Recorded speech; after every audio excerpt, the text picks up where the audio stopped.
എന്റെ കർത്താവിനുമായ നാമത്തിൽ സഭയുടെ അധികാരത്തിൽ ക്രിസ്തുവിന്റെ അടയാളത്തിൽ ദൈവശക്തിയാൽ ഇന്ന് ഉടമ്പടി ജീവിതം ജീവിച്ചുകൊണ്ട് ഉടമ്പടിക്ക് സാക്ഷ്യമായ എല്ലാ മക്കളോർത്തുകൊണ്ട് യേശു ക്രിസ്തുനാമത്തിൽ മാർഗരോഗങ്ങള്, തീരാവേദികള്, ജീവിതങ്ങള്, ജീവിതടസ്സങ്ങള് യേശുവിന്റെ നാമത്തിൽ മാറിപ്പോകട്ടെ. എന്റെ കർത്താവിനുമായ നാം കർത്താവേ അനുഗ്രഹത്തിന്റെ അത്ഭുതകരം ഓരോ മകളുടെ പേരും ഓരോ മകളുടെ പേരും വെക്കണമേ. ഈശോ തിരുക്കുർബാന കരം അറിയപ്പെടുന്ന അത്ഭുതകരം ഓരോ മകന്റെ പേരും ഓരോ മകളുടെ പേരും വെക്കണ. മാറിയ രോഗങ്ങള്, തീരാവേദികള്, ജീവിത ദുരിതങ്ങള്, ജീവിത തടസ്സങ്ങള്, ഈശോ കുഞ്ഞുങ്ങള്, ഗർഭിണികളായ മക്കള്, അമ്മമാര്, ഗർഭത്തിൽ ശുദ്ധികളുടെ എല്ലാ വിധത്തിലുള്ള വേദനകള്, രോഗങ്ങള്, ആന്തരികമായ അപകടങ്ങള്, വൈകല്യങ്ങള്, ജോലിയില്ലാത്ത അവസ്ഥകള്, വീടില്ലാത്ത അവസ്ഥകള്, ഓരോരോ സർട്ടിഫിക്കറ്റുകള്, രേഖകൾ കിട്ടാത്ത അവസ്ഥകള്, കോളേജില് അഡ്മിഷൻ കിട്ടാത്ത അവസ്ഥകള്, പഠനങ്ങള്, റിസൾട്ടുകളെ പ്രതീക്ഷിക്കുന്നവര് അവരെല്ലാം സ്പർശിക്കണമേ. അതുപോലെ തന്നെ കുടുംബത്തിന്റെ സമാധാനം, മക്കളില്ലാത്തവര്, സമാധാനം അകത്ത് ജീവിക്കുന്നവര്, ഭാര്യ ഭർത്താക്കന്മാർ അകത്ത് ജീവിക്കുന്നവര്, കേസ് അകപ്പെട്ടിരിക്കുന്നവര്, പലതരത്തിലുള്ള വിഷമം അനുഭവിക്കുന്നവര്, കേസ് അകപ്പെട്ടിരിക്കുന്ന പോലീസ് കേസ് അകപ്പെട്ടിരിക്കുന്നവര്, യേശുവിന്റെ നാമത്തില് സാമ്പത്തിക തകർച്ചയുള്ളവര്, നടപടി നേരിടുന്നവര്, ഈശോ സ്ഥല സംബന്ധമായ വിഷയങ്ങള്, സ്ഥലങ്ങൾ നഷ്ടപ്പെട്ടവര്, സ്ഥലം വിൽക്കാനുള്ളവര്, വാങ്ങാനുള്ളവര്, ഈശോ വാർഷികമായി പലതരത്തിലുള്ള തടസ്സങ്ങളും തകരാറുകളും, വിശ്വാസം നഷ്ടപ്പെട്ടു പോയവര്, വിശ്വാസം വ്യതിരിച്ചു പോയവര് എല്ലാവരും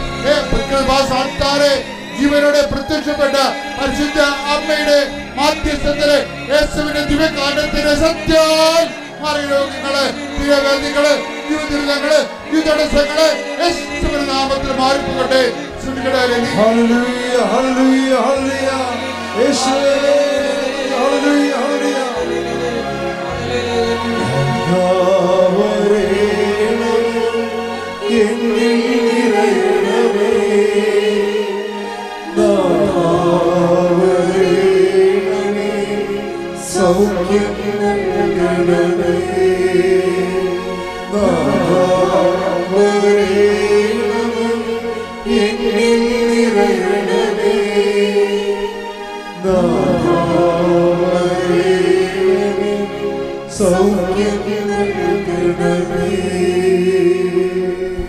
ഒരിക്കൽ കൂടി മരിയൽ ഉടമ്പടിയിൽ സമർപ്പിച്ചിരിക്കുന്ന എല്ലാ വിഷയങ്ങളും, നമ്മുടെ വ്യക്തിപരമായിട്ടുള്ള പ്രാർത്ഥന നൊമ്പരങ്ങളും ദൈവമാതാവിൻ്റെ മധ്യസ്ഥയിൽ ദിവ്യകാരുണ്യ സന്നിധിയിൽ സമർപ്പിച്ച് നമുക്ക് ഒരു നിമിഷം മൗനമായിട്ട് പ്രാർത്ഥിക്കാം.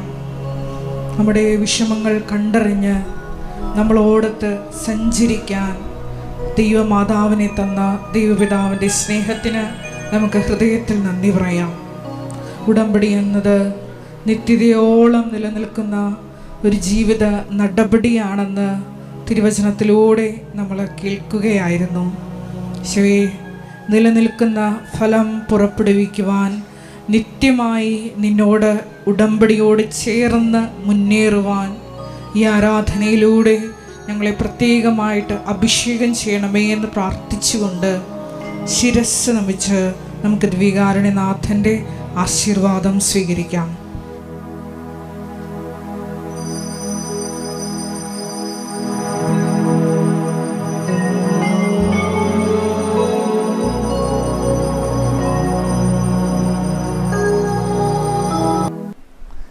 ഇപ്പം കത്തോലിക്കർ കുമ്പസാരിക്കുമല്ലോ, 2 ആഴ്ച കൂടെ കുമ്പസാരിക്കാൻ പറഞ്ഞിട്ടുണ്ട്.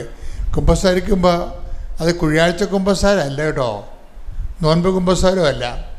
ഉടമ്പടി കുമ്പസാരം എന്ന് പറയണത് ആദ്യം നിങ്ങൾ പരിശോധിച്ച് സ്റ്റാറ്റസ് കീപ്പ് ചെയ്യുന്നുണ്ടോ എന്ന് നോക്കണം. എന്താണ്, കർത്താവിൻ്റെ സ്നേഹത്തിലാണോ ഞാൻ നിലനിൽക്കുന്നതെന്നാണ് ആദ്യം പരിശോധിക്കേണ്ടത്. ഉടമ്പടി പുതുക്കുന്നവരും പരിശോധിക്കേണ്ടത് അതാണ്. ഫസ്റ്റ് റെഫറൻസ്, ഞാൻ കർത്താവിൻ്റെ സ്നേഹത്തിലാണോ നിലനിൽക്കുന്നത്. ഇപ്പം നിലനിൽക്കുന്നതിന് എന്താ, എൻ്റെ കൽപ്പനകൾ പാലിച്ചാൽ, പറഞ്ഞേ, എൻ്റെ കൽപ്പനകൾ പാലിച്ചാൽ നിങ്ങൾ എൻ്റെ സ്നേഹത്തിൽ നിലനിൽക്കും. അപ്പോൾ കൽപ്പനകൾ പാലിക്കുന്നതിലൂടെയാണ് നിങ്ങൾക്ക് എന്നോട് സ്നേഹമുണ്ടെങ്കിൽ നിങ്ങൾ എൻ്റെ കൽപ്പനകൾ പാലിക്കും. ഈശോ എടുത്തെടുത്ത് പറയുന്ന സംഭവമാണ്. ദൈവം ഒരു വ്യക്തി എന്ന നിലയിൽ ആ വ്യക്തിയോടുണ്ടാകാവുന്ന നമ്മളുടെ ഇൻറ്റിമസി നിശ്ചയിക്കുന്നത് നമ്മൾ പാലിക്കുന്ന വചനങ്ങളുടെ, ചെറുതും വലുതുമായിട്ടുള്ള വചനങ്ങളുടെ വെയിറ്റേജ് അനുസരിച്ചായിരിക്കും. ഇൻറ്റിമസി ദൈവമായിട്ടുള്ള, ശ്രദ്ധിച്ച് കേൾക്കണം, ഇത് പ്രബോധനമാണ്. പ്രബോധനം എന്തിനുള്ളതാണ്?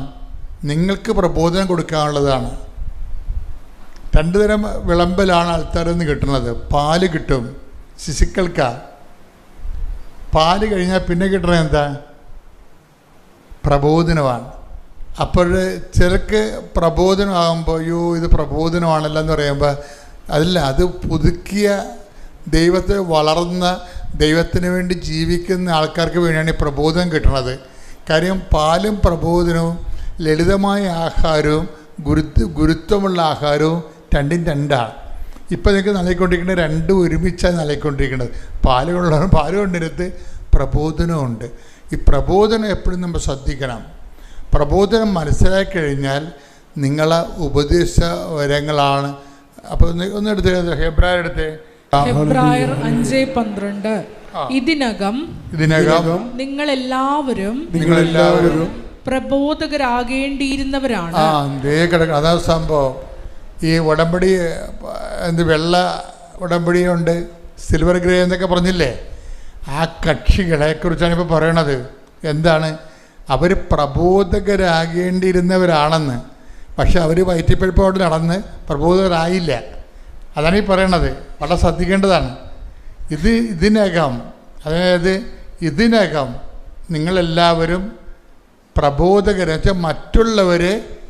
കഴിഞ്ഞ ദിവസങ്ങളിൽ ശ്രീജ രാജേഷ് എന്നും പറഞ്ഞു, ഈ ക്രിസ്ത്യാനിയുടെ കാര്യം പോക്കാണെന്ന് തോന്നുന്നു. ഇന്നലെ ശ്രീജ രാജേഷ് എന്നും പറഞ്ഞൊരു മോളോട് സാക്ഷ്യം പറഞ്ഞു. ശ്രീജ രാജേഷ്. അപ്പോൾ അവൾ ദൈവസ്നേഹം നിറഞ്ഞ് ഉടമ്പടി എടുത്ത് ദൈവസ്നേഹം നിറഞ്ഞ് ദൈവമായിട്ട് ഭയങ്കര ആഴപ്പെട്ടിരിക്കുന്ന അവളുടെ മെയിൻ പരിപാടി ഈ മുസ്ലിം സഹോദരങ്ങൾക്ക് അവളുടെ ഈ ഉടമ്പടി സാക്ഷ്യങ്ങൾ അയച്ചു കൊടുക്കുന്നതാണ് അവരുടെ മെയിൻ പരിപാടി. അപ്പോൾ ഒരു താത്ത പറഞ്ഞ്, ശ്രീജ, അവരുടെ നല്ല സുഹൃത്തുക്കളാണ്, ശ്രീജ ഞാനിങ്ങനെയുള്ള കണ്ടൻറ്റൊന്നും നോക്കാറില്ല കേട്ടോ, എനിക്ക് അയക്കേണ്ട കേട്ടോ എന്ന് പറഞ്ഞു.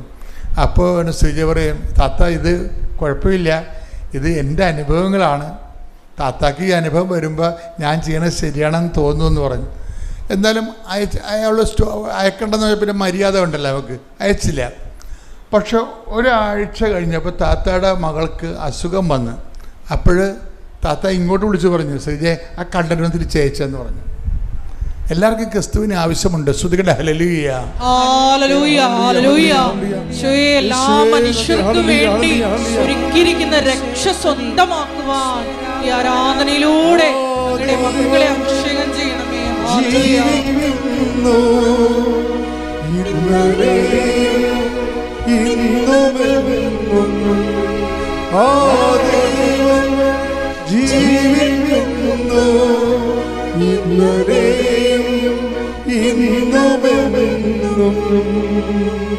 പരിശുദ്ധ പരമ ദിവ്യകാരുണ്യത്തിന് എന്നേരവും ആരാധനയും സ്തുതിയും പുകഴ്ചയും ഉണ്ടായിരിക്കട്ടെ. അപ്പോഴേ ശ്രീജയെ സംബന്ധിച്ചിടത്തോളം വളരെ വെച്ചിരിക്കുന്നത് ഇടിക്കണ പോലെയാണ് അനുഗ്രഹങ്ങൾ. വളരെ നമ്മൾ ഈ ആഴ്ചയിൽ വന്ന ഏറ്റവും പാവപ്പെട്ട സ്ത്രീയാണ്. പക്ഷെ വിശ്വാസത്തിൽ അവിടെ ഒരു കോടീശ്വരിയാണ്. അതാണ് വിഷയം. നമുക്ക് ചിലപ്പോൾ പണത്തിൽ നമ്മൾ സെറ്റപ്പായിരിക്കാം, വിശ്വാസത്തിൽ നമ്മൾ വളരെ പരാധീനതപ്പെട്ട ആളാകാം. ഇപ്പോൾ സിജയുടെ ഒരു പ്രശ്നം എന്ന് വെച്ച് കഴിഞ്ഞാൽ എന്താണ്, ഇന്നലെ അവൾ പറഞ്ഞത് കേട്ടിട്ട് എനിക്ക് തോന്നിയത്, അവളുടെ ഒരു വസ്തു ജപ്തിയാണ്. ഈ ജപ്തി മാറാൻ വേണ്ടിയാണ് ഇവൾ ദുബായിൽ പോയത്. അവിടെ പോയെങ്കിലും വസ്തു ജപ്തിയായി. അപ്പോഴേ ഉടമ്പടി എടുത്തിട്ടാണ് ദുബായിലേക്ക് ആൾ പോയത്. ഒരു കുഞ്ഞിനെ നോക്കാൻ വേണ്ടി പോയതാണ്. അപ്പോൾ ഉടമ്പടി രാത്രിയൊക്കെ ഇരുന്ന് പ്രാർത്ഥിക്കുമ്പോൾ അമ്മ പറയും, ചിട്ടി ചിട്ടി എന്ന് പറയും. അതായത് സാധാരണ മനുഷ്യരോട് സാധാരണ വിഷയത്തിൽ ദൈവം സംസാരിക്കും. അതാണ് വിഷയം. അവർക്ക് രക്ഷപ്പെടാൻ മാർഗമില്ല. മാതാവ് അവളോട് പറയും, ശ്രീജ ചിട്ടി ചിട്ടി എന്ന് പറയും. അപ്പോൾ ഇതൊരു 3-4 ദിവസം ഇങ്ങനെ ചിട്ടി ചിട്ടി എന്ന് കേൾക്കുമ്പോൾ ഇവർക്ക് തോന്നും ഞാൻ ചിട്ടി എടുക്കാൻ വേണ്ടി അമ്മ പറയുകയിരിക്കുമെന്ന്. അപ്പം അങ്ങനെ വലിയ ചിട്ടി എടുക്കാനുള്ള കഴിവൊന്നുമില്ല. അപ്പം അതാണോ ഇല്ലേ എന്നറിയാൻ വേണ്ടി കുറച്ച് കഴിഞ്ഞപ്പോൾ ഒരു ചിട്ടിക്കാരൻ പുള്ളി വിളിക്കും, ശ്രീജ ഒരു പുതിയ ചിട്ടി തുടങ്ങിയിട്ടുണ്ടെന്ന് പറയും. അപ്പോൾ അവർക്ക് മനസ്സിലാവും മദർ തന്നെ സെറ്റ് എടുത്തുകൊണ്ട് മദർ സെറ്റ് ചെയ്തെടുത്തുകൊണ്ട് വരികയാണ് എന്ന് പറയും. ഉടനെ അവൾ ചിട്ടി പിടിക്കും. അവൾ ചിട്ടി എടുക്കും. അപ്പോൾ അവൾ പറയണ ഇതാണ്, ചിട്ടി വീണാലും എനിക്ക് ഈട് വെക്കാനുള്ള പ്രമാണം വേറെ ബാങ്കിൽ ഇരിക്കണേ. അതാണ് പ്രശ്നം. ഓരോ മനുഷ്യൻ പെടുന്ന പാടില്ലേ, കണ്ണുനീര് അവൻ്റെ കണ്ണീര് അവൻ്റെ സ്വന്തമാണ്.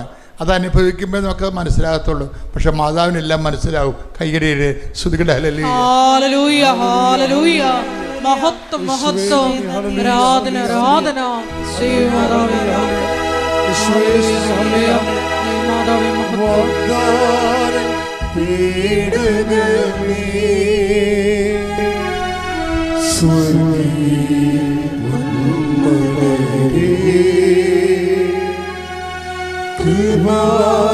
കൃപാസനത്തിൻ്റെ അമ്മേ, പ്രസാദപരമാതാവേ, വാഗ്ദാനപ്പെടുകവേ വാഗ്ദാനപ്പെടുകവേ,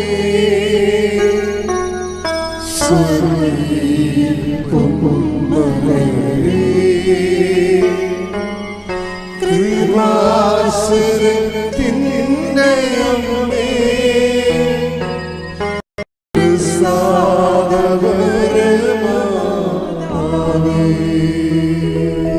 ജയേഷ്മതൻ്റെ പാട്ടാണിത്. ജയേഷ്മതനോട് ഒരിക്കൽ ഞാൻ പറഞ്ഞ് നമ്മുടെ മാതാവിനെ കുറിച്ച് പാട്ട് പാടാമെന്ന് പറഞ്ഞു. ഇപ്പം ജയേഷ്മതൻ എഴുതിക്കൊണ്ട് വന്ന പാട്ടാണിത്. വാഗ്ദാന പേടകമേ, എന്താ ജയേഷ്മത? വാഗ്ദാന പേടകമേ, സ്വർഗീയ പൊന്മലരെ, സ്വർഗീയ പൊന്മലരെ, പൊന്മലരെ, കൃപാസനത്തിൻ്റെ അമ്മേ. കൃപാസനത്തിൻ്റെ അമ്മ എന്ന് കേട്ടപ്പോൾ എൻ്റെ നെറ്റി ചുളിഞ്ഞായിരുന്നു അന്ന്. ഞാൻ പറഞ്ഞില്ല. ഞാൻ ഇപ്പം നിങ്ങളിങ്ങനെ ഓരോ ധ്യാനഗ്രന്ഥക്കാരും ഓരോ അമ്മയും കൊണ്ട് പൊക്കിക്കൊണ്ട് നടക്കണം എൻ്റെ ഉദ്ദേശം. ഞാൻ എൻ്റെ ഉള്ളിൽ തന്നെ എപ്പോഴും ഒരു യുക്തിവാദി ജീവിച്ചിരിപ്പുണ്ട്. അത് കാരണം ഇങ്ങനെയൊക്കെ കേൾക്കുമ്പോൾ എനിക്ക് അത്ര ഇഷ്ടപ്പെടത്തില്ല. കാര്യം അങ്ങനെ നമ്മളെ കൃപാസനത്തിൻ്റെ അമ്മ, സഭയുടെ മാതാവ് എന്ന് പറഞ്ഞാൽ പോരെ. പക്ഷേ ആ പാട്ട് ക്ലിക്കായി, അഭിഷേകമായി. എൻ്റെ കൃപാസനത്തിൻ്റെ അമ്മയെന്ന് ഇപ്പം എനിക്ക് കുറച്ച് അന്നെനിക്ക് മനസ്സിലായില്ലെങ്കിലും ഇന്നെനിക്ക് മനസ്സിലാകുന്നുണ്ട്. എന്താ കാര്യം? കൃപാസനത്തിൻ്റെ അമ്മയെന്ന് പറയുന്ന ശ്രീജയുടെ ചിട്ടിയൊക്കെ എടുക്കും. മനസ്സിലായില്ലേ? അതാണ് പ്രശ്നം. കൃപാസനത്തിൻ്റെ അമ്മയെന്ന് പറയുമ്പോൾ ശ്രീജയുടെ ചിട്ടി പ്രശ്നം, ചിട്ടി പ്രശ്നം. അവൾ രക്ഷപ്പെടാൻ എന്താ മാർഗം, അത് എടുക്കും. ശ്രുതിക്കട്ടെ, ഹല്ലേലൂയ ഹല്ലേലൂയ ഹല്ലേലൂയ ഹല്ലേലൂയ. കൂടെ നിൽക്കുന്ന കൃപാസന അമ്മയെ നന്ദി പറയുന്നു. ഹല്ലേലൂയ.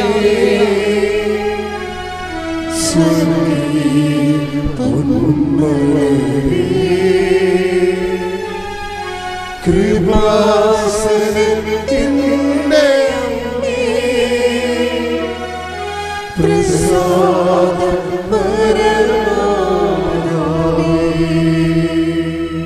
പരിശുദ്ധ പരമദിവ്യകാരുണ്യത്തിന് ആരാധനയും സ്തുതിയും പുകഴ്ചയും ഉണ്ടായിരിക്കട്ടെ. പിന്നെ ആ ചിട്ടിക്കാരൻ വിളിച്ച് പറഞ്ഞ, ശരി 2 ചിട്ടി തുടങ്ങിയിട്ടുണ്ട് പുതുതായിട്ട്, നീ വേണേ 1 ചിട്ടി കൂടി എടുക്കാൻ പറഞ്ഞു. അപ്പോൾ അതിനും കൂടി 5000 രൂപയാണ് എൻ്റെ ഗഡുക്കൾ വരുന്നത്. ഇവൾ 5000 അടച്ചു. ഇപ്പോൾ ഒരു ദിവസം ഒരു മാസം 10000 രൂപ 2 ചിട്ടിക്ക് അടക്കണം. വേറെ കടങ്ങളൊക്കെ ഉണ്ട്. ഇതിനോട് ചിട്ടിയും കൂടി ചെയ്താൽ പിന്നെ അറ്റപ്പറ്റ നിൽക്കുകയുള്ളു. അപ്പം അങ്ങനെ ഒരു ബാലൻസിലാണ് പോണത്. നൂലുമേലുള്ള നൂലുമേക്കൂടിയുള്ള നൂൽപ്പാലത്തിൽ കൂടിയുള്ള ജീവിതമാണ് ഇങ്ങനെ പോണത്. അപ്പോൾ അമ്മയോട് അവൾ പറയും, എൻ്റെ ജപ്തിയാണ് പറമ്പിന്, അതിൻ്റെ സമയം കഴിയാൻ പോകുന്നു, ചിട്ടിയുടെ ദിവസമായി വരുന്നു, അമ്മ ഈ ചിട്ടിക്ക് എന്നെ സഹായിച്ചാൽ മാത്രമേ ഈ ജപ്തിയിൽ നിൻ്റെ പ്രമാണം രക്ഷപ്പെടുത്താൻ പറ്റത്തുള്ളൂ. ഇതൊക്കെ പറഞ്ഞാൽ അമ്മയ്ക്ക് പെട്ടെന്ന് മനസ്സിലാകും. അതാണ് മനസ്സിലായത്. ഇപ്പം നിങ്ങൾ ഇപ്പോൾ ബുദ്ധിയുള്ളവരൊക്കെ പറയുമ്പോൾ ഇങ്ങനെയൊക്കെയാണ് മാതാവിനോട് പ്രാർത്ഥിക്കുന്നത്. ശ്രീജ അങ്ങനെയാണ് പ്രാർത്ഥിച്ചത്. കാര്യം അവളുടെ പ്രശ്നം അതാ. അവളെന്താ പറയണത്? അവളുടെ ബാങ്കിൽ അവളുടെ പ്രമാണം ജപ്തിയിലാണ്. അതിനൊരു ഡേറ്റ് ഉണ്ട് ജപ്തിക്ക്. ആ ഡേറ്റിന് മുമ്പ് ചിട്ടി വീഴണം. ചിട്ടി ഒന്നേ ഇറക്കിയിട്ടുള്ളൂ. ആ ചിട്ടി വീഴാൻ വേണ്ടിയാണ് ഇവൾ പറയണത്. ആ ചിട്ടിയിൽ 60 പേരുണ്ട്, കുറിയിടുകയാണ്.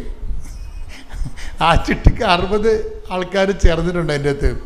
അപ്പോൾ ഇവിടെ രാത്രി ഇരുന്ന് അമ്മയോട് പറയും, അമ്മേ 60 പേരുണ്ട്, ചോദിക്കണമെന്നും പറയണ്ട, വേറെ മാർഗ്ഗമില്ലല്ലോ. അമ്മ ഇവിടുന്ന് അവൾ പറയുന്നുണ്ട്, ഈ ചില്ലും പൊട്ടിച്ച് അമ്മ പോകണം. ആ പ്രാർത്ഥന അത്രയേ ഉള്ളൂ, സിമ്പിളാണ് ആ പ്രാർത്ഥന. നമുക്കത് പറയുമ്പോൾ അയ്യോ ഇങ്ങനെയൊക്കെയാണ് പ്രാർത്ഥിക്കുന്നത്. അവളുടെ അവസ്ഥയാണ്, അമ്മ ചില്ലും പൊട്ടിച്ച് അമ്മ പോകണം. അമ്മ ചെന്നിട്ട് എൻ്റെ പേര് തന്നെ എടുത്ത് എനിക്ക് തന്നെ, എന്നാലും നിക്കക്കള്ളിയുള്ളെന്ന് പറയും. പിറ്റേ ദിവസം ചിട്ടി എടുക്കുമ്പോൾ ഒന്നാമത്തെ ചിട്ടി കുറി വീണ ശ്രീജയുടെ പേരാ. അപ്പം അതാണ് എന്നുവെച്ചാൽ അവളുടെ കണ്ണുനീര് ഒപ്പണമെങ്കിൽ അതേ മാത്രമേ നടപടിക്രമമുള്ളൂ. വേറെ താത്വിക പ്രബോധനം നടത്തിയിട്ട് കാര്യമില്ല. താത്വിക പ്രബോധനം അല്ല നടത്തേണ്ടത്. അവിടെ വിഷയം വിശക്കുന്നവന് അവിടെ വേറെ ചോറിനെക്കുറിച്ച് നമ്മൾ ഒരു എസ്സേ എഴുതി കൊടുത്തിട്ട് കാര്യമില്ല. ചോറ് വിളമ്പി കൊടുക്കണം. വിശപ്പിനെക്കുറിച്ചുള്ള അനാറ്റമിക്കൽ ബയോളജിക്കൽ ഡേറ്റ കൊടുത്തിട്ട് കാര്യമില്ല. എന്താണ് വിശപ്പ്? അത് വേണേൽ പറയാം അതൊരു തോന്നലാണ് എന്ന് പറയും. എല്ലാ കാര്യമുണ്ട്. അവർ ചോറ് കൊടുക്കണം പത്രത്തിൽ. അതാണ് കൃപാസനത്തിൻ്റെ അമ്മ. ശ്രുതികട ഹല്ലേലൂയ.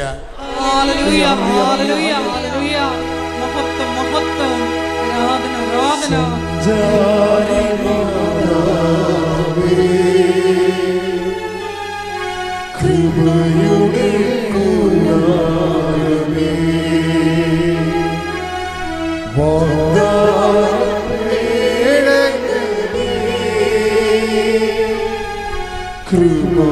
കൃപാസനത്തിൻ്റെ അമ്മേ, സകലഹാരി മാതാവേ, കൃപയുടെ കൂടാരമേ, വാഗ്ദാനപീഠമേ,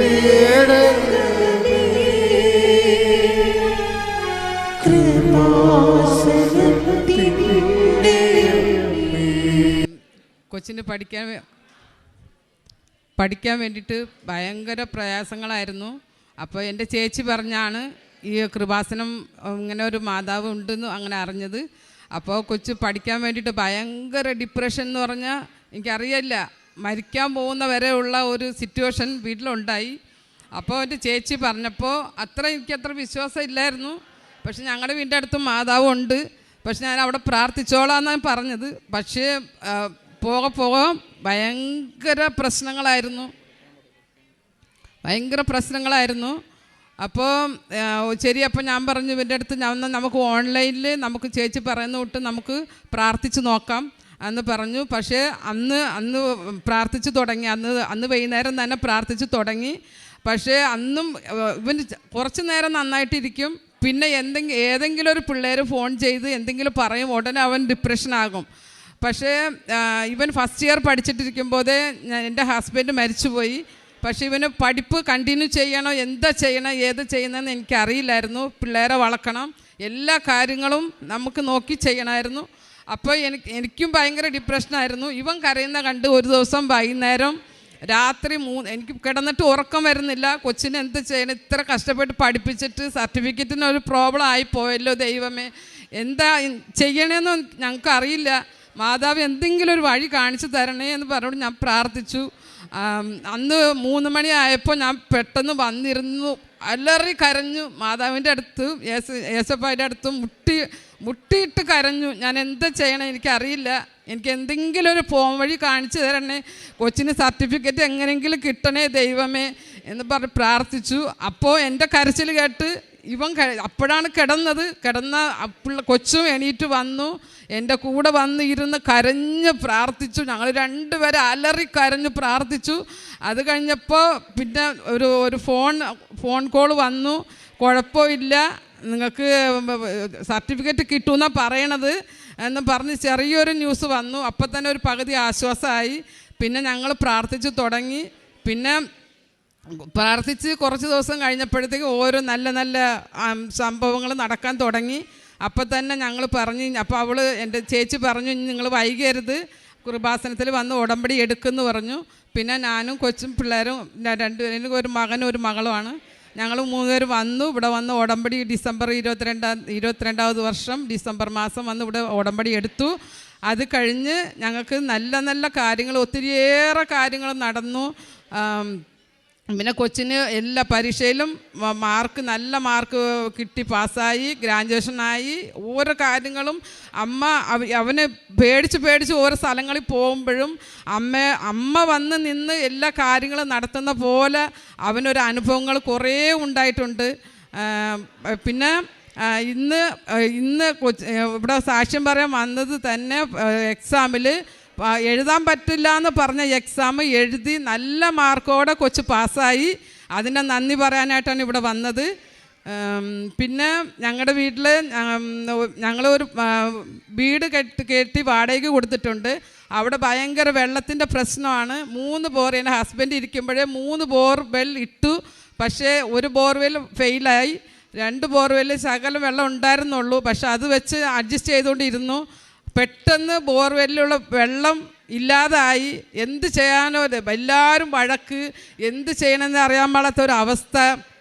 അങ്ങനെ ഇരിക്കുമ്പോൾ ഞാനും എല്ലാ ഭാരവും ഒരാൾ കാലി ചെയ്ത് പോയി. ഞങ്ങളുടെ വരുമാനം അതാണ്.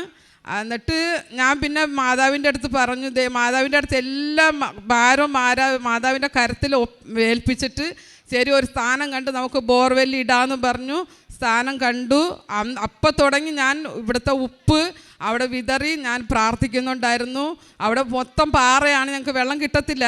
പക്ഷേ പ്രാർത്ഥിക്കുന്നുണ്ടായിരുന്നു. 350 അടി കുഴിച്ച പിറകും വെള്ളത്തിൻ്റെ ഒരു അംശമില്ല. അപ്പോഴും ഞാൻ പ്രാർത്ഥിച്ചു. ഉപ്പ് കൊണ്ട് ആ പിള്ളേരുടെ കയ്യിൽ കൊടുത്തു, അതിൻ്റെ ഉള്ളിലൊന്ന് ഇടാമോ, മാതാവ് ഞങ്ങൾക്കൊരു ഇത് കാണിച്ചു തരും എന്നുള്ള വിശ്വാസത്തോടെ ഉപ്പ് കൊണ്ട് ഞാൻ കൊടുത്തു. എന്നിട്ട് അവർ ആ ഉപ്പ് അതിനകത്ത് ഇട്ടായിരുന്നു. പിന്നെ കുഴിച്ചപ്പോൾ ശകലം വെള്ളത്തിൻ്റെ ഈറ ഉണ്ടായിരുന്നു. അത് കഴിഞ്ഞപ്പോൾ പറയാൻ പറ്റുന്ന അത്ര വെള്ളം ഇല്ല. എന്നാലും ഞങ്ങൾക്കൊരു വിശ്വാസം, മാതാവിൻ്റെ അടുത്ത് വിശ്വാസം ഉണ്ടായിരുന്നു. പക്ഷേ വെള്ളം ഇങ്ങനെ കാണാത്തതുകൊണ്ട് ഭയങ്കര വിഷമമായിരുന്നു. അത് കഴിഞ്ഞ് പിറ്റേ ദിവസം നോക്കിയപ്പോൾ 500 അടി താത്തിയിട്ട് ഒട്ടും വെള്ളം ഉണ്ടായിരുന്നില്ല. പിറ്റേ ദിവസം മാതാവിനോട് കരഞ്ഞ് പ്രാർത്ഥിച്ച് പിറ്റേ ദിവസം നോക്കിയപ്പോൾ 400 അടിക്ക് മേലെ വെള്ളം കിടന്നായിരുന്നു അതിനകത്ത്. അപ്പോൾ അതുകൊണ്ട് മാതാവിന് നന്ദി. അതുപോലെ ഇന്ന് വാടകയ്ക്കും ആളുണ്ട്, ഞങ്ങൾക്ക് വരുമാനങ്ങളും കിട്ടുന്നുണ്ട്. പിന്നെ എനിക്ക് പെട്ടെന്ന് എപ്പോഴും അസുഖം വന്നുകൊണ്ടിരിക്കും, സിക്കായിക്കൊണ്ടിരിക്കും.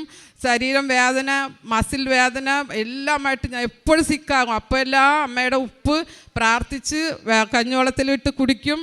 എല്ലാം ചെയ്യുമ്പോൾ തന്നെ എനിക്ക് അത് സുഖമാകും.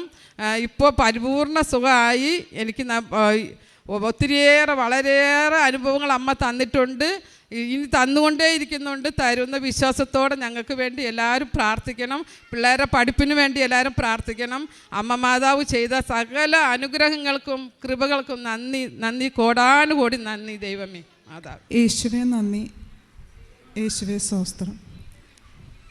എൻ്റെ പേര് തലിത എൻ ജോസഫ്. ഞാൻ Ernakulam saint Francis Xavier Pizhala ഇടവകമാണ്.